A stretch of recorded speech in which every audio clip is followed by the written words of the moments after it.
Welcome to Coach's Weekly. I'm CJ Sellner, here with head men's baseball coach Mike Stawski. Coach, a 9-1 week on we're in Chicago country. Call it the circus trip of the week. And the one loss we just said off camera, you wouldn't expect it to Edgewood with who else you guys played this week. Yeah, 10 games in a week, that's a lot of pitching. That's 5 doubleheaders. That's a lot of road trips. When we were on the road, 3 out of the 5 doubleheaders. So we were thin, there's no doubt about it, and playing the number 1 team in the country right in the middle of it, games 5 and 6. So yeah, to come out of there 9-1 and to not have one of those losses beat the number 1 team in the country is exciting. There's no doubt about it. We were very happy with the week and very proud of it. And we didn't want to drop a conference game, but we knew with the marathon week that we had that was a possibility, and we got it out of the way early and played great at the end. Now we'll go right to the pitching. You got to put them at the heart of the reason the trip went so well. In all, a 3.77 ERA in the week, but Brian Musilik continues his scoreless inning streak. I believe it's at 17 now. You got great starting pitching throughout the week, which really kind of gave that bullpen that chance, especially coming into those Whitewater games that you had guys that were able to go. Absolutely, and that was, if the pitching doesn't hold up, then it doesn't matter how many runs we score. We would have had to figure some things out and piece it together, but we didn't have to. And that's the nice thing is our stars gave us a chance in every single game. Every single game they gave us a chance, and that gave our bullpen a chance to basically always pitch when they're rested, and we didn't have to overuse anybody. So that was huge. And guys had to, unfortunately, guys had to come back on short rest. We had guys went from Monday to Saturday and Sunday or Tuesday to Sunday, which doesn't seem like a lot, but normally there are 7-day rest guys, and for them to come back on 5 days and. We asked a lot of them, but I'll tell you what, guys stepped up, and guys stepped up on the back end of the bullpen as well, especially in that Whitewater series that haven't gotten a ton of innings that came in and shut the door. Well, yeah, we got to talk about Pete, our buff. A converted third baseman this year, one of the most liked guys on the team. It's a cool thing for a team to have a guy come in and pick up a 3-inning save against the number 1 team in the country with a little bit of a dramatic flair to it.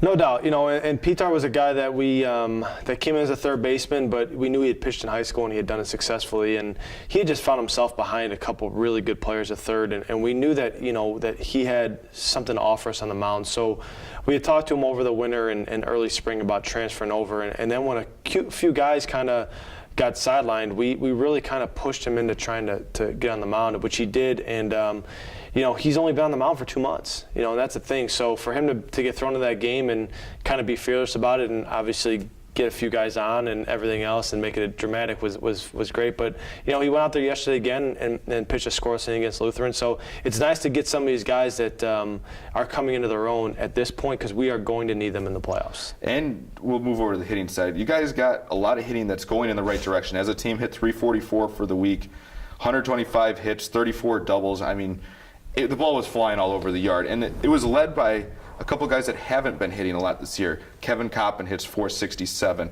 Colin Betherin hits 364. Guys that have been struggling are now picking it up right at the right time of the year.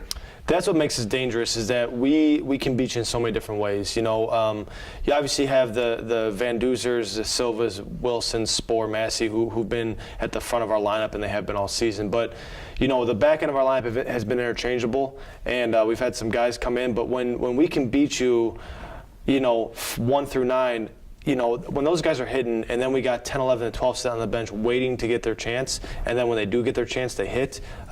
It's going to be tough to beat us. It really is. And averaging almost 10 runs a game this week.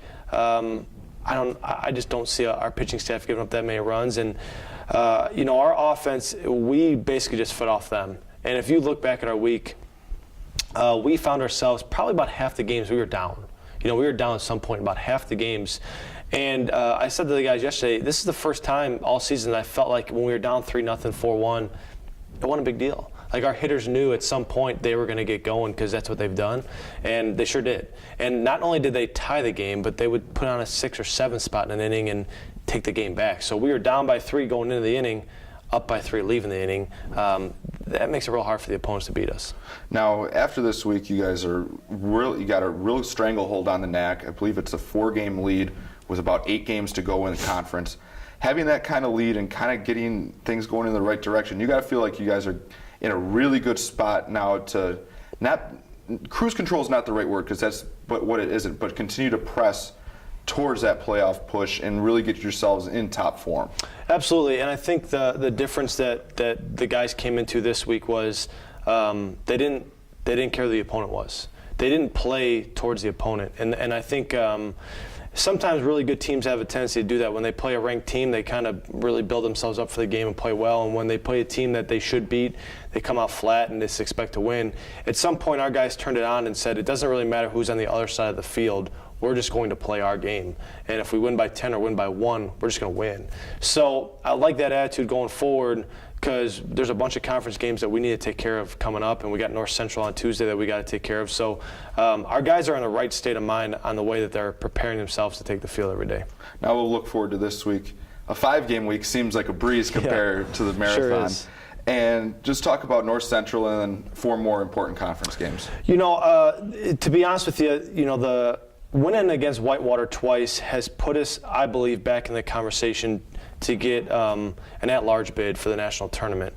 We're 22-7 and we have a good regional record, so I think we're back in the conversation. Beating North Central, who's a top 15 team in the country, a team that people respect and know how good they are, if we can go there tomorrow again on the road and beat them, that even makes our resume build up that much stronger. So we know how important tomorrow's game is. And then again, these conference games on the weekends, it doesn't matter if we have a 4-game lead or a 1-game lead or if we're behind. Our guys are attacking those games like it's the first game of the year. So, we feel like we're going to be going in 100% healthy. We'll have the same 4 starters this last weekend, next weekend against the conference play, and it's close to home. We get to play at home at Rockford, then just have to go up to Schaumburg on Sunday. So we're close to home both games, which we're excited about, and we're expecting a really good week out of our guys. If there's any carryover from last week, I'm pretty excited about seeing how we're going to show up. Well, we look forward to seeing you guys out there again, Coach.